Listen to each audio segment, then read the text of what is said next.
All. Yes. Anyway, delighted to have you with us today, Aditya. And you are speaking on a very important and fascinating topic, doing well and doing good. I'm very, very keen to hear what you have to say. But before we hear you, over to Mr. Kirloskar to take the session forward. Thank you. Thank you very much, Rekha, and good evening, everyone. It's my pleasure to welcome you to a new chapter of AIMA's LeaderSpeak program. Today, we have the business leader who made punctuality a unique value proposition in India and established Indigo as the leader in domestic aviation and now moving international as well. Aditya, we also met at St. Gallen's symposium a few years ago, and it's a pleasure to have you, and thank you so much for agreeing to do this session with us. You're best known for turning Indigo into India's largest and most profitable airline, but you've now made a mark in the more adventurous world of startups. You've been CEO of Oyo Hotels and Homes, India and South Asia, and are on the board of directors of the company. You've invested in several startups focused on physical as well as intellectual well-being. You're a co-founder of the Ashoka University, and you've joined the board of India's best-known ethnic lifestyle retailer, Fab India. It's great to have an opportunity to hear from you about doing well and being good in business. Thank you for joining us, and a very warm welcome to you. Ladies and gentlemen, the subject of today's discussion is both obvious and controversial. It's obvious because it's in a firm's selfish interest to do good and be good, because a business needs social endorsement to operate and generate wealth. It is controversial because the track record of many corporates' ethics is anything but satisfactory. Still, there's no getting away from the need for merging the interests of the firm and society. Following the global financial crisis, there has been relentless social and regulatory campaign for keeping corporates honest. Companies are aligning with fashionable causes, and CEOs seem to speak more often about social justice and the environment than shareholders' return and customer satisfaction. In fact, woke has gone from being a cult to becoming the mainstream culture. No business can afford to ignore or dismiss the demand for being immaculate in public perception. However, fundamentals never change. A business is first a social function and then an economic one. In essence, business will always be about fulfilling others' needs for a profit and contributing some of those profits towards meeting the common needs of society. Getting rich without causing harm will always be the basis of having property rights. Doing good is good business. So we're delighted to have Aditya Ghosh, a new generation business leader who spends a lot of his own money in philanthropic activities. And who better than him to tell us about building socially conscious and purpose-driven businesses? So over to you, Aditya. It's all yours. Thank you so much, Sanjay. Thank you, Rekha, as well. I when Rekha reached out and we started talking, I thought, I think it's been 10 years that people have heard me talk about Indigo and and scaling up and marketing and building brands. But more recently, I've become increasingly obsessed with this idea of bringing profit and purpose together. And I thought, having built some credibility in the pursuit of profit in sort of extremely difficult businesses, I should kind of try to kind of lead the charge in bringing this into the center of what we're discussing. So I've actually, just to give a structure to the thoughts, I put a small deck together, which I will just use to talk. So I'm going to just try to display the screen, and I hope you can see it. Okay, you can see the screen? Yeah, you can see the screen. If you could make it, yeah, it's full screen now. Yeah. Yes. So, I've always felt, and this is something that I've felt even in while I was working at Indigo and so on and so forth, that the companies that become great organizations are where the heart and the mind, as I call it, are truly aligned. And it is that alignment of both these aspects that actually lead to the rise of what now I call doing good as well as doing well, and these not being separate but intertwined with each other.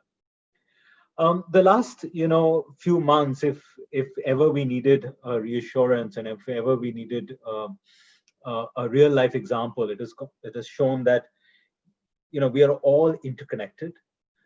Every part of the world, every market, every consumer, almost every human being on the planet is deeply interconnected, and we are not kind of isolated in any which way. And the reason I say that is that this is truly an unprecedented time, and I know we use the word unprecedented pretty loosely, but I think since the last ice ages, which happened about 18,000 years ago, never has the planet seen a crisis of any kind, whether it is a military crisis, whether it is an environmental crisis, or social crisis of any kind, where the entire planet is affected by it almost equally at the same time. We have had world wars which have affected certain parts of the world and have left others untouched. We've had a disease which has affected certain parts and left the others. And we've had climatic changes which have affected certain part and left the others. But actually, frankly, since the last ice ages, we have never seen where the entire planet is equally impacted all at the same time. But at the same time, the fallout of this crisis is not just an economic crisis, but it is also a humanitarian and an environmental crisis too. And it is this multidimensional nature of this crisis which makes it unprecedented to an even greater extent. When you read this and see that 26 people in the world have half the world's wealth, there is something seriously wrong in this equation. And I think it's even crazier because, like you said, I spend a lot of my time nowadays with new age companies and young startups and things like that, and younger people. I find it very disturbing almost that almost everyone idealizes one of these 26 people.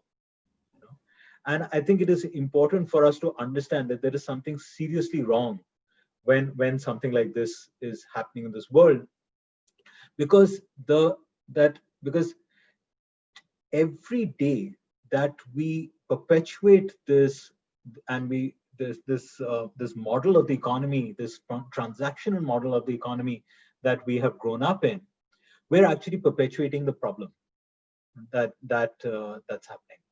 And I mean, when you look at these numbers, these are stark numbers that only 3,000 corporations in the world are causing over $2.2 trillion of environmental damage every year.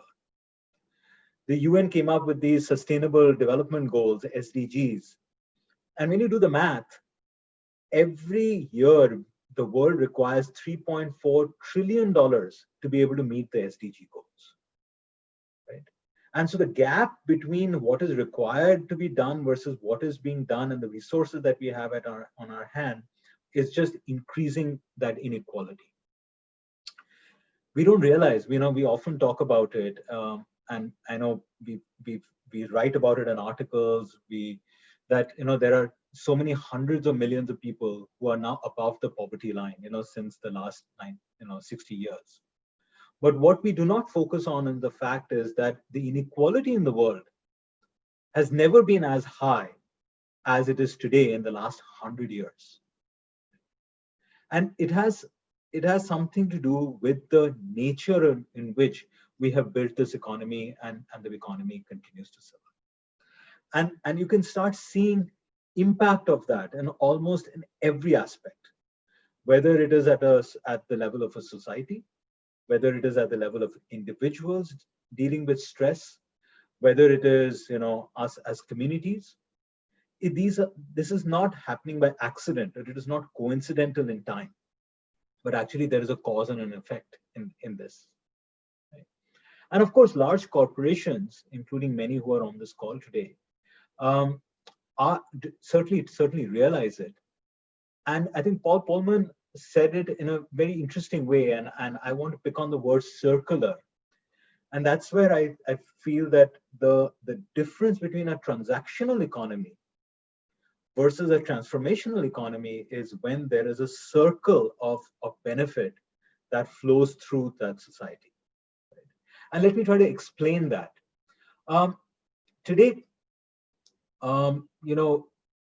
if you kind of think about it on the way that how we are trying to solve the world's problems, what we're saying is that there are typically three entities. There is the corporations, then there is the government, and then there is the nonprofit sector, right?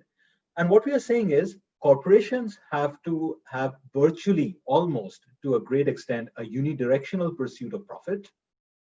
And when they do well, they're able to give money to the government in taxes, and they're able to make donations to the nonprofit sector.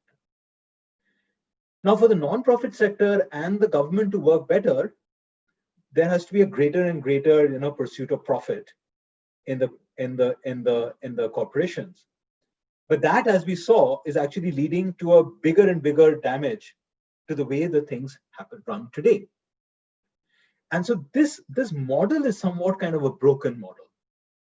And the way to come out of this kind of cycle, or that escape velocity, has to be when we create a circular model where these three are intertwined as opposed to being separate. Today, it's almost like there are these three different entities who have three different roles to play as opposed to understanding each other. So the nonprofit sector is not kind of working in the same manner with this in the way the corporations work, and the government is on its own trip, and so on and so forth. So what's our plan in this? Now, first of all, we need to understand, and we need to be cognizant of the fact that hope is not a plan. It can't be that, we hope this is not going to happen. If anything, the last 4 or 5 months have shown that this crisis is now here and now. It's present. It is going to happen not in our children's lifetime. It's going to happen in our lifetime. We are heading towards a climatic crisis, which is going to lead to a food shortage. We are heading towards an energy crisis, right? And when you combine these three, and then kind of overlay the fact that we don't know when jobs are going to start coming back, we need to, as business leaders and some of the most powerful people and the most kind of intelligent people in the country today, have to kind of step back and say, you know what, this problem is something, this problem the problem statement is clear. We have to now get together to solve for it. And we cannot hope that someone else is going to do this for us.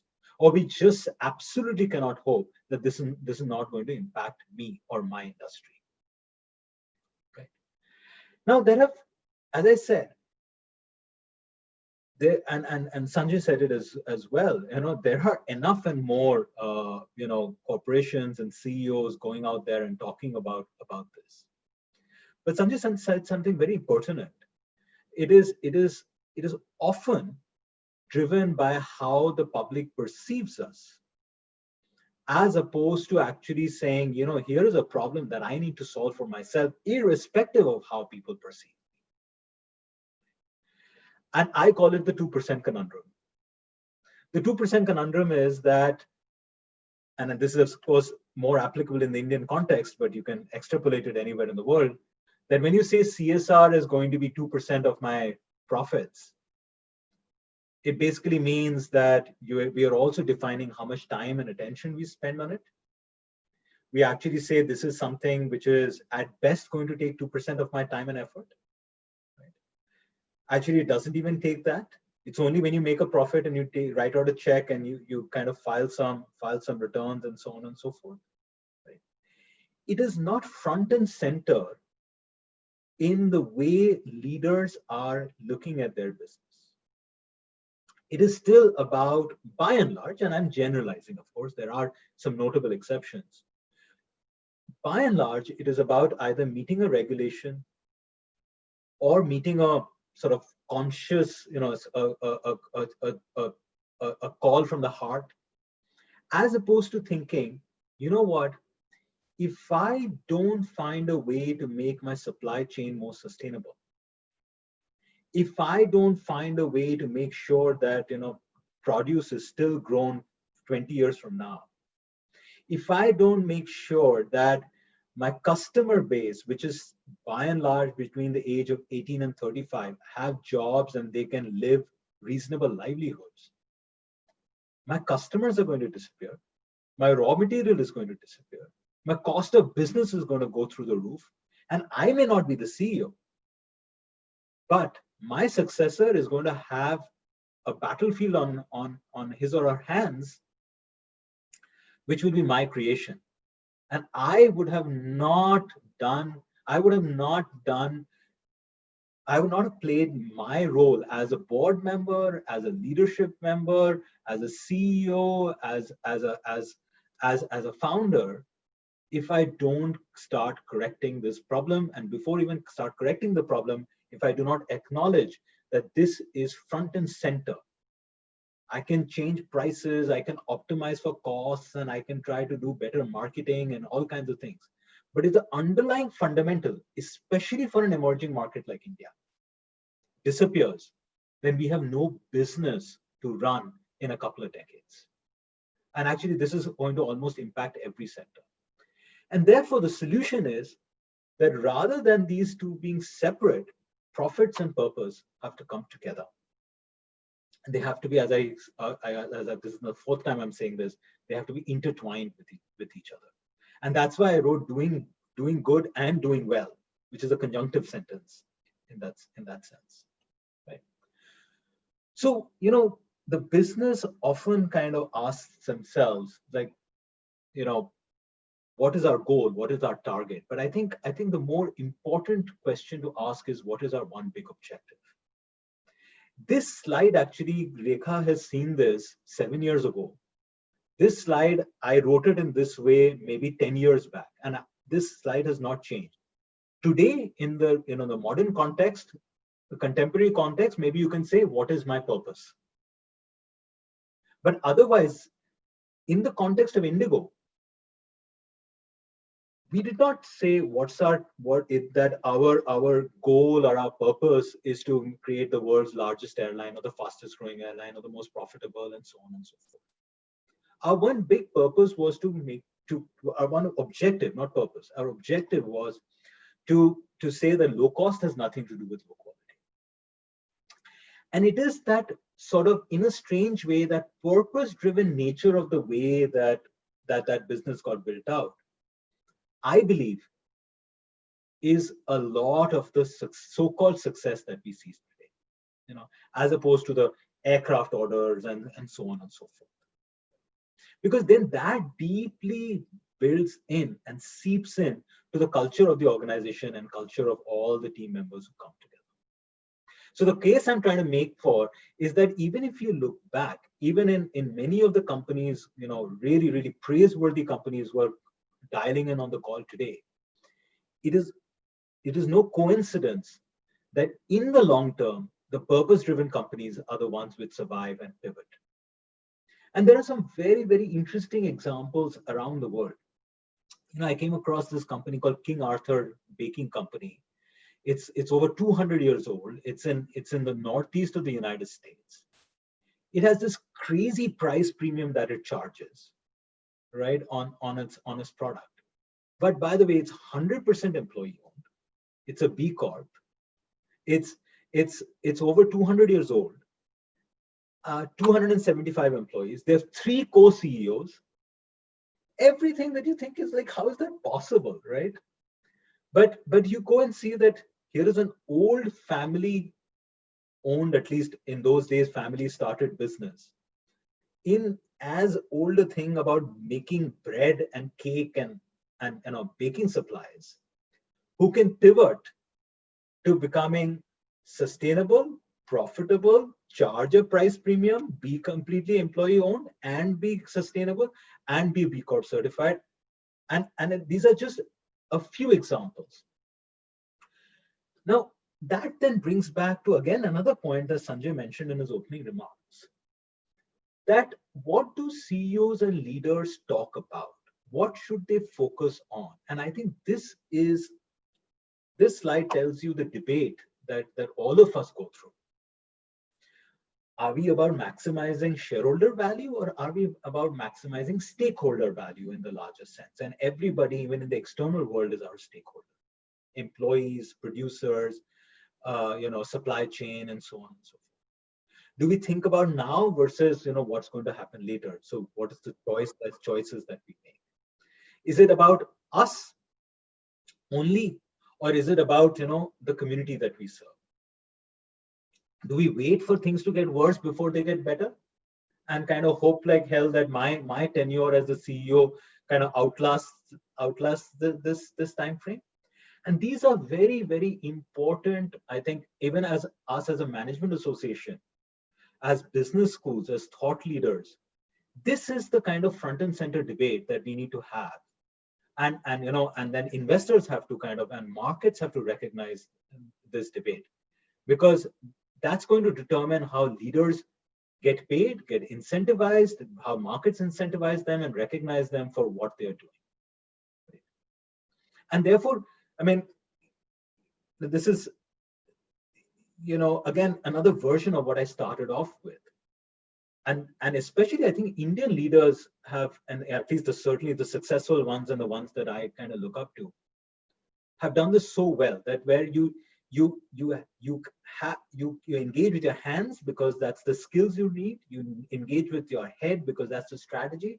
But at the same time, purpose is what drives it. And if anything, this is the time that this has become so very, very important to adapt. And where there is a will, there is a way. Now, for example, large corporations have done some, crazy, interesting things. For example, whether it is Lipton back in 2010 saying that we are going to by 2020 go to a completely, sustainable source of tea producing. Now, as we go and study it, back in 2010, I don't think there was an Excel model that kind of, created the business case. But if anything, I think it is the fear of saying, hey, you know what, if we don't do this, forget about the customer, we probably won't have, tea gardens which will continue to produce. We will not have, farmers, small farmers who will be willing to stay back in the tea gardens and continue to produce tea, and so on and so forth. Or some really bold kind of things like what Unilever did with the big and small and mighty, and how the entire ecosystem had to change and say, what, we are going to go to a more concentrated version of the detergent, because it's going to reduce the packaging cost, it's going to reduce the transportation costs, it's going to reduce a whole bunch of things. But here you have to be pre-competitive, because everybody, the whole industry, has to come together to move in a certain direction. Now, these are hard problems to solve. This is that typical prisoner's dilemma, that who kind of moves first and who kind of gets left out. And if somebody cheats on that collective this thing, does the industry catch that person out and penalize it? And then I think this is something that I do not have an answer to just as yet, because I'm not, but there has to be that recognition of how do we account for what is the cost of doing business.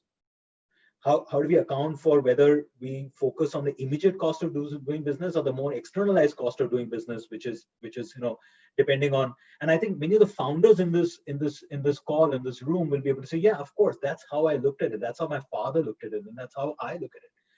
But as we become more and more slaves to the market, does the market now start kind of behaving differently and say, okay, you know what, I'm going to kind of credit and recognize and support somebody who's able to see in the long term.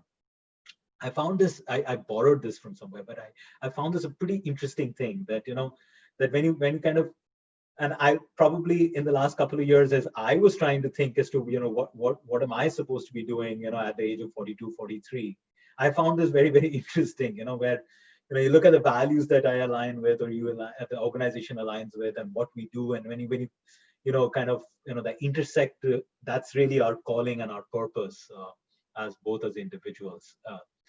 Um, and there's movement happening everywhere. But like I said, the design of the economy, the model of the economy has to change, where we start answering to the larger basic human needs, the larger human planetary needs. And we've got to question ourselves back to what probably we did 100 years ago and say, in what I'm producing, in the business that I'm in, am I actually solving a fundamental need?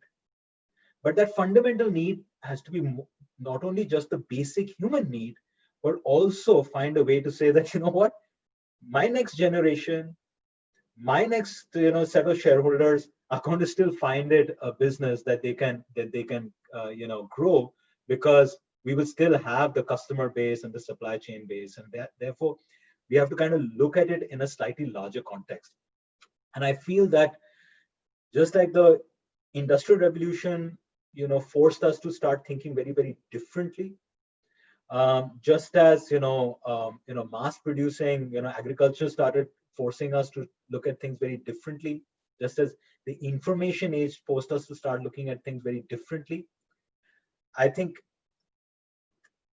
we need to start looking at it something which is fundamentally different, because as everybody says, the pace of change has become so fast that this problem is going to come and hit those who are caught unawares. And in that context, I mean, some of the, I often get asked that, from Indigo, why to, Fab India, and what are you trying to do there, etc. I think, one of the key things that we are very, very focused on, and that's why it takes a lot of my time and effort, and I enjoy doing it, is to see that, can we create a purpose-driven, profitable business and yet scale up and bring these almost seeming like two impossible, pillars together, and I know William will get embarrassed if he knows that I'm quoting him here, but anybody who knows him knows that he just gets very embarrassed with these things. But it couldn't have been said better, that we need an alternative framework where the future humanity, we have to make a commitment that this journey is about raising our own state of consciousness, and we've got to be kind of aware of who we are, what we are doing, why we're doing it, and the impact that we are having on others. And I think there is that wheel of change that this Harvard professor Rebecca Henderson keeps talking about, that what's actually happening today. And that's why I said that we are probably at that cusp, at that point where there's that next revolution that is about to take place, is that there is a shared value. People kind of are beginning to realize that this is here and now. There is an opportunity for large industry corporations to come together, and that's where I think AIMA clearly, is. I mean, unfortunately, you have that burden of leadership on yourself. Consumers are changing in their behavior, not because of anything else, not because they want to go hug trees and save the planet, but because they think that what, I need to know what I'm putting in my mouth. I need to know what is the impact that I'm having. And finally, the government, and so these four kind of trends are coming together, which is going to make this this very, very interesting moment in time when something might flare up. And even some of the most hard-nosed Wall Street guys are saying that what we've got now. Now the critics and the skeptics will say this is a good PR move, but when this happens over and over and over again repeatedly, and some really influential players like Larry Fink start talking about it, it just if not anything else, it forces markets and investors to start thinking that is this something that is real and serious, and what kind of view in time are we taking on our businesses. So therefore the opportunity is really kind of staring at us to make a difference, and especially those who are on this call. And the task is really cut out for us. The task is in some ways pretty simple, that how do we kind of create a model of the economy which meets both the essential needs and the environmental needs, for nothing else but for making our businesses more sustainable and more kind of resilient. As I think resilience of businesses is what the last 5 months has consumed all business leaders. But probably what I'm asking to do is try to understand that need for that resilience in not just an economic sense, but in a slightly larger sense. And again, having kind of been deeply involved in this kind of space for the last couple of years, and I've said this repeatedly, that the use of technology is not just for delivering better cost optimization, but I think the best use of technology is when we are taking some hard problems to solve and trying to solve for them, and creating a deep social impact. I get this question a lot when I talk to business schools and business school students, and they're looking for trends and what is that going to be the next billion-dollar unicorn idea. And I just keep saying that all you have to do is drive out of your home and look out of the window of the car, and there are just so many hard problems to solve: nutrition and roads and energy and like shelter and education, and you just keep going on. And you take any one of them or any aspect of one of them and use technology to solve for that. The fundamental need that you're solving and the deep social impact that you're going to create is going to create a great business, a great kind of profitable business. And since I'm not, but since a lot of people over here were originally management students or are involved in the study of managing companies, this is a good reminder. What's the first dean of Harvard Business School said. So what I've been saying is not a new concept. It's not like I just but it's just interesting that the first dean says that the real job of HBS is to educate leaders who make a decent profit, but decently. So that, I thought that's kind of what I wanted to talk about, and I'm happy if people sort of question this, challenge it in any which way, or if anything resonates with them. Thank you. Thank you so much, Aditya. I have been a fan of Indigo for a very long time, and not just because of the clean toilets or punctuality. It was for the training that you have given your people, because sometimes, as one of our past presidents who's on the call, Mr. Rajiv Kaul knows, I can be quite a madcap. And I was sitting in this emergency exit row once, and your stewardesses do come to address us and tell us, about the exit procedures if there's an emergency. And I was just staring at her blankly because I wanted to see what would happen. And she looked at me and she said, is everything okay? And I just pointed to my ear and I said, basically I can't hear. And I wanted to see how she would react. And she reacted so calmly, that I was flabbergasted. Fortunately, you had not trained them to throw passengers off. You also reminded me of my father. I lost my father when I was 30. Yes. But, soon after I was made MD of this family company, he told me, Sanjay, you're going to get, people are going to tell you what a wonderful job you've done. The true measure of your success is how the company performs 5 years after you're gone. Okay, he didn't say 20 years, but he said 5 years after you're gone. And he said, don't get a fat head just because people tell you you're doing a good job. You will only know after you are no longer there in the saddle. Absolutely. And I think that's so well said. And Sanjay, it's also the other way, I'll tell you, as leaders, we often question ourselves also, because the newspapers are saying something about you, and the market is saying something about you, and the analysts are hammering you. Yeah. But again, the same by corollary, it's only 5 years from now where somebody will turn back and say, what, that guy's pretty good. Or was a disaster. or I was an idiot, whichever way. So while you were talking, I was reminded of last year's. I don't go to Davos, but Right. uh, I was reminded of a Dutch historian Yes. who said that it's time to stop talking about philanthropy and talk about tax avoidance. Uh, so, what is your take on that? Because you talked about inequality, and a large part of that people forget that Yes. in the times of Dwight Eisenhower in the 1950s, I guess until Reagan took over, Yes. the tax rates were very high in the US, and there was far less inequality than what you see now. Yes. Yes. And so today you have people like the congresswoman from New York, who Yes. is called liberal, what extreme radical and everything by the current president. But I Yes. guess the reaction to what is happening. So and the inequality that is there in the US. So any comments? I think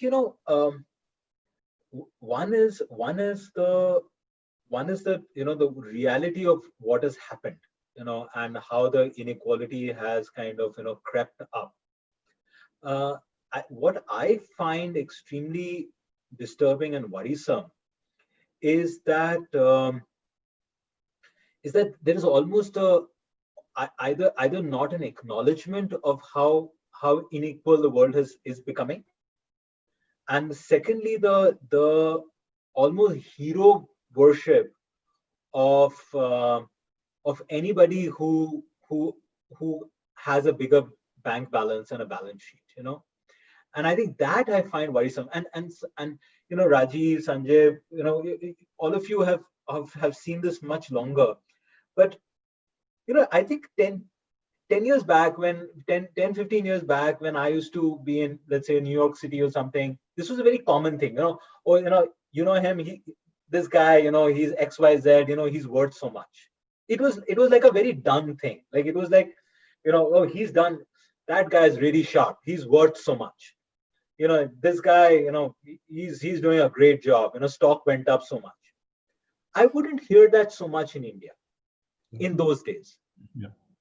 Unfortunately, and I say it unfortunately, many people might disagree. I hear this repeatedly in India now. Almost in every conversation, I hear this, so and so, sold his company for that much, is making that much. And it has, forget about making the business sustainable. Nobody even talks about what that person is doing for the business in the first place, and how that person is thinking about a particular business problem, and so on and so forth.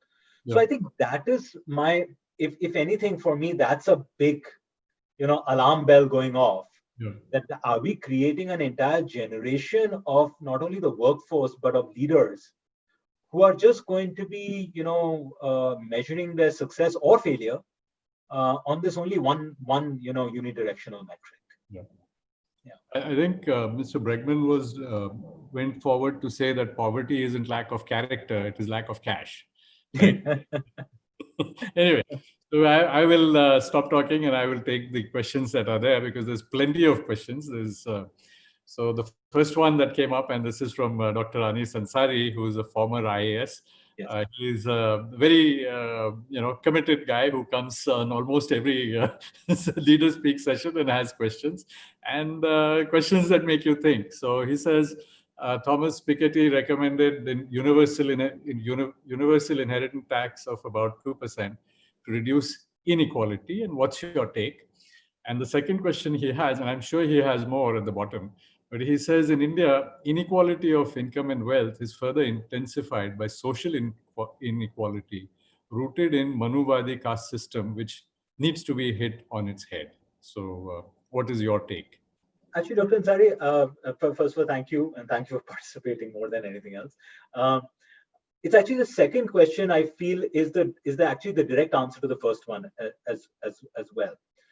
I think taxation or higher taxation can definitely help to a certain extent, but I still feel that that's a band-aid. And it's a shrinking band-aid virtually, because the problem is growing at a far more exponential pace. So unless we find a way to just do things differently, which means what we think, how we define success, what we recognize and reward people for, including management teams, right, including companies and publicly listed companies, we will continuously fall into this trap of saying, let's make more profit to be able to afford that higher tax, which we will take and then put back into this thing. But it's, like you said in your second question, and I completely agree with you, unless we fundamentally kind of, as an educated population, uh, kind of find a way to start thinking differently and start, aligning our work with our values and walk the talk.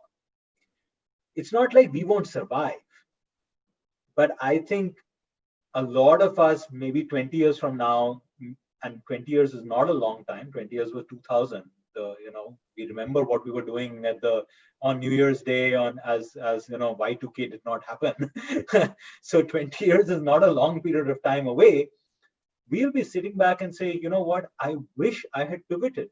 And now I've got a situation where there is no turning back. There is no vaccine. This is not my line. This is my brother's line, actually. There's no vaccine against climate change. There is no vaccine against, irreversible, damage to crops and supply chain, for example. There's no vaccine to take away the hundreds of millions of people who will die because of food shortage, for instance. And I think my effort today is to kind of raise the alarm to say, you know what, this is not something which is any longer in a book or something that will happen 100 years from now. I mean, there will be. Look at, for example, coal. We will run out of most of the coal in the next 20 years, 25 years. I mean, we will run out of massive amounts of coastal area because they're just going to get flooded. Imagine hundreds of millions of people displaced, properties gone, people moving inwards, like, real estate investments gone. I mean, it is just almost unimaginable. Look at this locust attack that happened. There was no reason for locusts to be in the kind of, geographical areas that it was in Europe. That is because the temperature has risen so much that locusts have started moving up. You have 2 or 3 such locust attacks. We have a food shortage for the entire world. That's going to impact, right down to our home and those who are staying next to our building. Okay, we have a former president or a past president of AIMA, Mr. Rajiv Kaul. He would like to ask a question. Mr. Kaul, can you come on? Hi, Rajiv. Hi, Aditya. So nice seeing you, albeit virtually, and hearing you again. Heard you at AIMA, heard you at St. Gallen, and had the opportunity of speaking to you a couple of times as well. But it's really nice, and it's a great, in fact, talk you've given to us. A lot of food for thought on it. I would like to, get your views in a way, in terms of what corporates should be doing in terms of, adopting more seriously the triple bottom line, people, profit and planet. Basically, that's what you said, when you talked about stakeholders as opposed to shareholders. You talked about climate and, if we don't take care of the climate changes and other environmental issues, there'll be hundreds of millions of people who will be sort of maybe killed or may lose their livelihood. Yes. So, I mean, why do you feel? I mean, ITC, I think, began this with Yogi Deveshwar 20 years ago. Yes. But somehow it's not really caught on. Why would you say that, and what would you recommend? Say AIMA, who's very much in the thought promotion process, so that's really one of our missions. Yes. What should we do to encourage, this triple bottom line, as a formal way of pushing forward your thoughts? That's my question, Aditya. Thank you, Rajiv. And last time we met was actually on an Indigo flight. Actually, I think if I remember correctly. That's right. And I must say, you were a very tough boss, because for me to get a seat on a ticket, I had to wait till the last 2 minutes to get the seat. But thanks for giving it to me. Rajiv, you're absolutely right. I think the first thing that has to happen, and let alone as a management association, but if I just put myself, if I was the CEO of a publicly listed company and I had to kind of have to take some of these, calls, the very first thing is to kind of bring the mindset shift. Mindset shift that has to happen is that we have to stop thinking of it as I have to stop thinking of it as something that is a public perception thing, it is a brand building thing, or it is, for instance, something that will make me look good or get me an award, or and so on and so forth. But start thinking that just like I would approach any risk mitigation strategy, I have to, at the board level, at a CEO level, and being able to explain to my stakeholders, which means including my investors, to say this is something which is a serious risk, and therefore for XYZ reasons, if I don't do this, this is what's going to happen, and therefore X amount of time, effort, investment, money, etc. has to go into this as a risk mitigation strategy. And now somebody may turn around and say, what is the criticism? The criticism to that, or the challenge to that, will be that, oh, it's going to happen 20 years from now, right? Versus, is it going to happen in the next 2 years? And there one has to kind of say that one has to have the gumption to be able to say, and some phenomenal companies have done this over a period of time, and say, you know what, I would rather look for patient investors who I can give, year over year growth for the next 20 years, as opposed to, being a little grasshopper who shows some amount of results for the next 6 months, but 2 years from now, 3 years from now, this is not there. In a very, very small way. In a very small way, and I want to just give you an example. The summer of 2018, you remember that Shimla had run out of water, and it was all over the newspaper. I came as the CEO of OYO in November of 2018.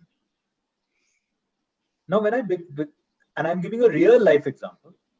When we started planning the traffic flow for a hill station like Shimla, where we have so much hotels, I was like, oh hell! If this water shortage thing happens again, there is no traffic. We're going to die. Like these are the months that we are supposed to earn the most. So starting in January, February of 2018, all the way to April, we just went hammer and tongs in building rainwater harvesting, facilities all across Shimla. Not just in the hotels that we were involved in, but we kind of convinced every other big guy to kind of start participating, and we put in a lot of money in it also. The proof of the pudding was 2019 summer, last summer, there was no water shortage in Shimla. And we saw our traffic bump up. In a very microcosm, what I'm trying to answer probably, Rajiv, is the moment that people start seeing this as a real business problem, I think we will be able to triangulate that people profit and planet bit. Yeah, in fact, it's a very good example you've given. So basically, for the risk mitigation, you've got to get everybody involved, or predominantly a very large number of people involved. Right. That's so right. if one company thinks about it and others don't, it won't really it won't mitigate the risk. Let's put it that way. Not at the national or international level. I'll give you an airline example. You see, when the Paris treaty happened, etc., and there was pressure on India, we actually told like all of you also. I mean, every industry was contributing as to how do we kind of manage the negotiations. And there we led a paper and we led this thing. We said that the Indian aviation industry should absolutely commit to a dramatic drop in emission standards, etc. And for that, we will invest in newer airplanes and newer engines and so on and so forth. Why? Because the business case was that if that happens and the world moves towards that direction, we have a fundamental structural advantage against these long-haul carriers who had old airplanes. They had massive networks, they had massive history, but they had old airplanes, old engines, and knowing fully well that they will not be able to meet it while we will be able to meet it. Now, that did mean tens of billions of dollars in new engines and new aircraft. But I think it kind of definitely ensured that you have a much longer, to use the pun intended, runway to be able to kind of grow. When otherwise, how are you going to compete with 100 aircraft against somebody who has 4,000 airplanes? Yeah. So just I gave you kind of two examples of how this can happen. Thank you. Very, very useful, and let perhaps AIMA can do some research on this with your help. Absolutely, my pleasure. My pleasure. Thank you. Thank you, Rajiv. Mr. R.G. Dwivedi has asked a question which relates to your current line of work. I don't know whether you want to answer it. No, please go. And it is also relating to COVID. He says, service industry, especially hospitality, has and is likely to suffer further, possibly due to COVID. He doesn't say that. Yeah. And he has written, do you think good will come when? So I guess he wants to know, when do you think things will improve? So I think by the way, Sanjay, I was talking to Mr. Lakshminarayan this morning about this exact same thing, and he was mentioning you. And so anyway, I feel that the hospitality as well as the airline business obviously are two industries which have seen the most amount of immediate shock, right? But that immediate shock is not because the fundamental need of the consumer changed. But that immediate shock is because of the artificial restrictions that are there today. Initially, you could not fly the planes, then you could not open the hotels. Now, even if you can fly, you can only fly 25% of your network or 35% of your network or 45% of your network, and only in these sectors and so on and so forth. And you cannot sell all the seats. So there are a whole bunch of artificial restrictions. Now, I feel that the moment those artificial restrictions are lifted, the need for travel, especially in the affordable segment of the market, is going to come flushing back. Today, I'm sure there are many people in this call whose families are already driving from Delhi to Gorakhpur or from Bombay to Udaipur or Jaipur, because you cannot fly, you might as well drive. That's happening already. Trains are already full, buses are already full, which basically says that for an emerging market like India, that fundamental need has not disappeared. It is an artificial restriction, as opposed to somebody saying that, look, so that's one part. In other sectors, for example, I'm involved in retail, for instance, in a big way, or food or something like that. I think there what will happen is the method of delivery of whatever you're producing is going to become highly tech driven or an online delivery. Education being for one, is a clear example. But that has its great advantages. I mean, I do not know whether 224 people could have participated in something like this from all across the country at a short notice. We are able to do that from the comfort of our homes and just taking an hour and a half out of our busy schedules, as opposed to saying, okay, now I've got to fly there and stay in a hotel and doing a whole bunch of things. So I think some of that has to pivot, of course, towards a more tech-driven delivery of that. The next question, I'll put two together. So I think his direct question about when I feel that the affordable segment of the market will recover first, and if I had to kind of take a stab at it, I would say, I about 2 months ago I used to say 9 months, so now I'm saying about 7 to 8 months. I think we are away from that recovery. Of course, if the vaccine etc. happens earlier, but I have very little hope of that, because by the time a vaccine comes and the trials happen and it becomes mass produced and it's affordable, etc., is quite some distance away. Yeah. You mentioned 224 because that was the number of participants that were shown. That's right. Facebook and Twitter and YouTube, so a lot more people. Probably even much larger. Yes. So there's two questions, one again from Dr. Ansari and one from Jagdish Khatri. The questions are: a major source of inequality in India lies in the nexus between politicians and business bureaucracy. How to break this nexus? Number one, that's number one. And Mr. Khatri says most big scandals were performed by successful companies or by highly educated persons. Is this not a reflection on our education system not being enriched by values and ethics? And I am sufficiently old, and I was in a Jesuit school where when we were young, we had a subject called moral science. Yes, and I did too. I did too. Civics, right? After a few, when we were a little older. So anyway, I don't know whether those subjects are still there, but anyway, these are the two questions about the nexus and how to break it, and what about ethics and values?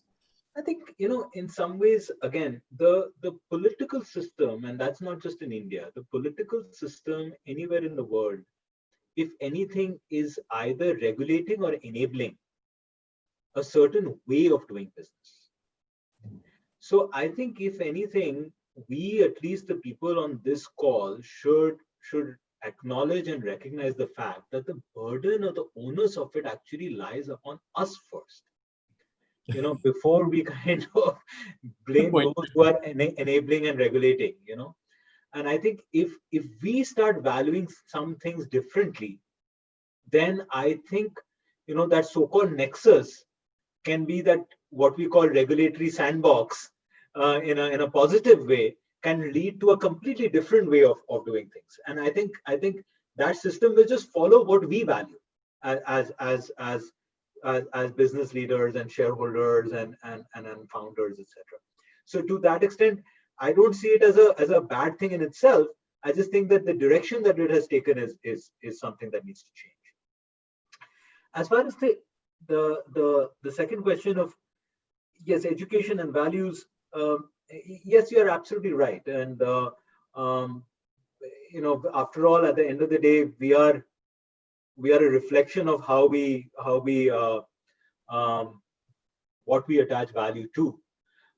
But if anything, I should say that one thing that, this is my personal view, that I think we've got a lot more degrees in India right now, but and there are lots more people coming out of colleges and lots more people with fancy degrees.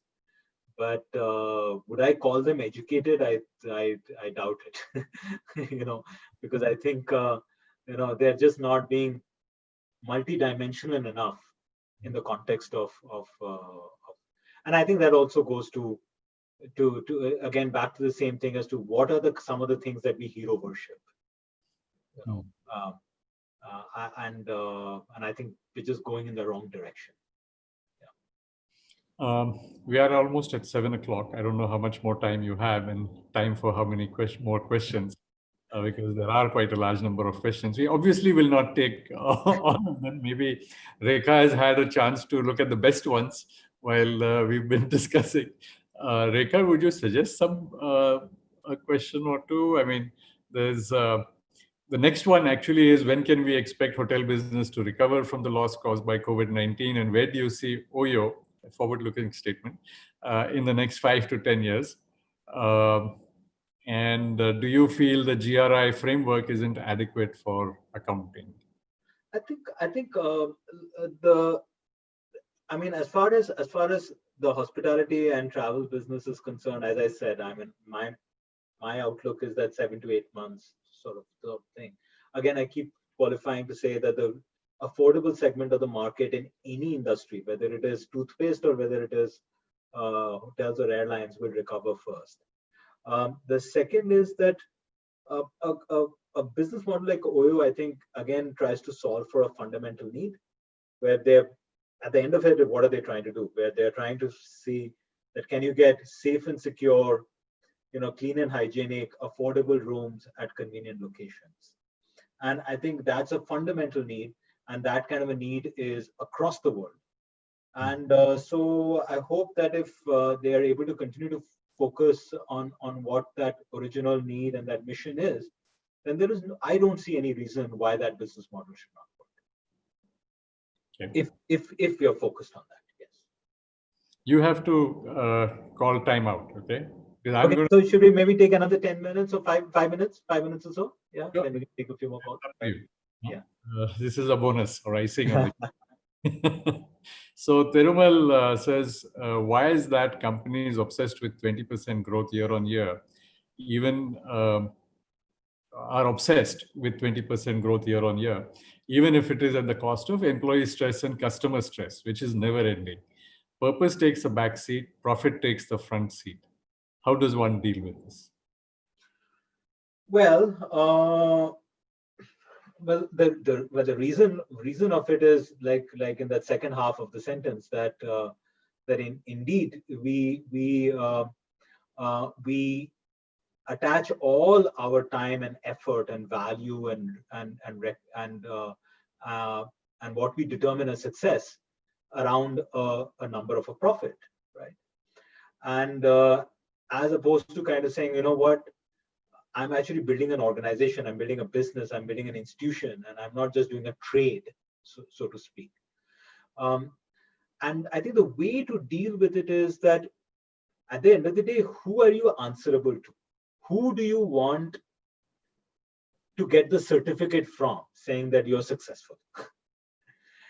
I suggest that at the end of the day, our biggest auditor is the person staring back at us from the mirror. And if that person in the mirror is able to certify us as successful, then that should be reasonably good enough.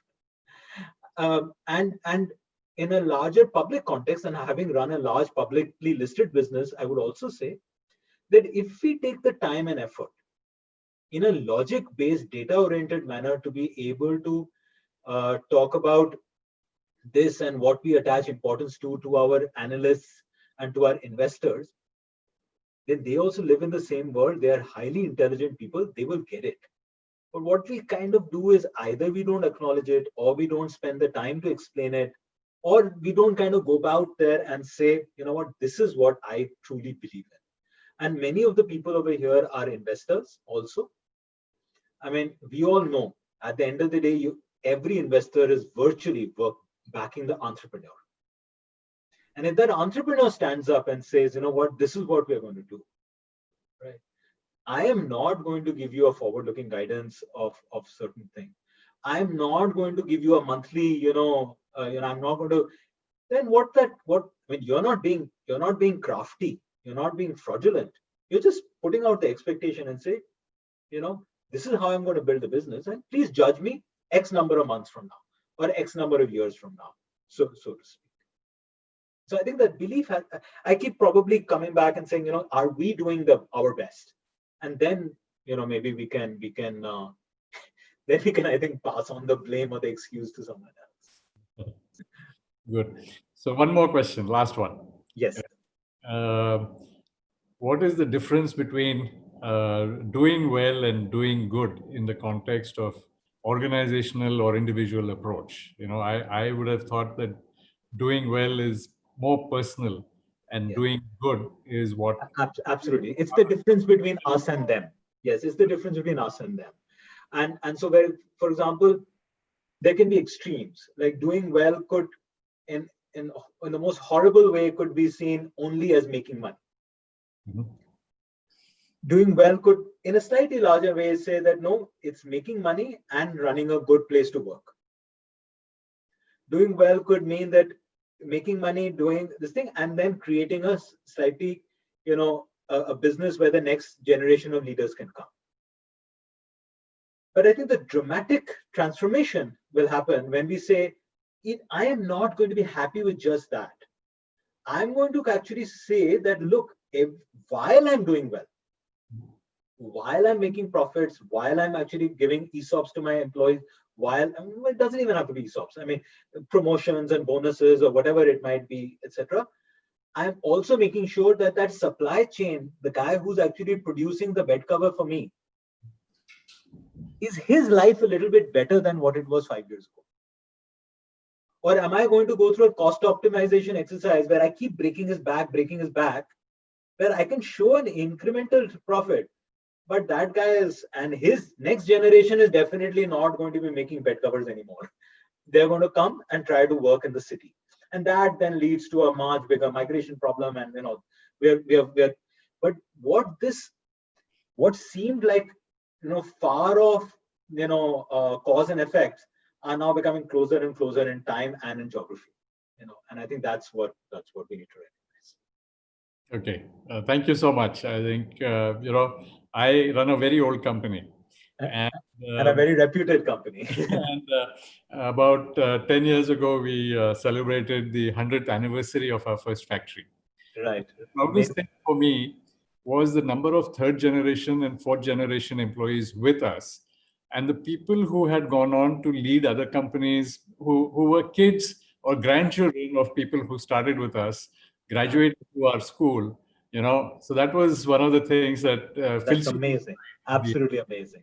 Absolutely amazing. So let me thank you for being with us. Thank you again. Thank you very much. Thank you, Rekha. Thanks for having me. Thank you, Sanjay. Thank you so much. Thank you, Ajit. In with what someone has reminded me, Gandhiji's words are more relevant today. There is enough for our needs, but not enough for one's greed.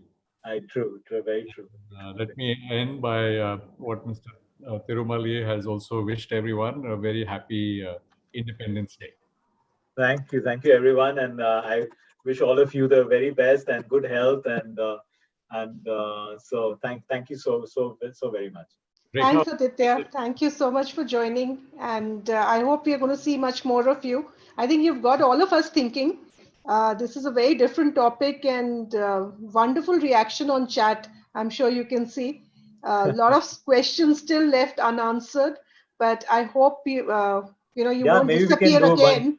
Once we do a physical session, maybe we can do something. I can't wait to do a physical session now. I'll never crib about organizing a meeting or traveling or anything. I've decided that. So thanks a lot, Aditya, for joining us. My pleasure. And for all my delegates, thank you so much for supporting the LeaderSpeak series.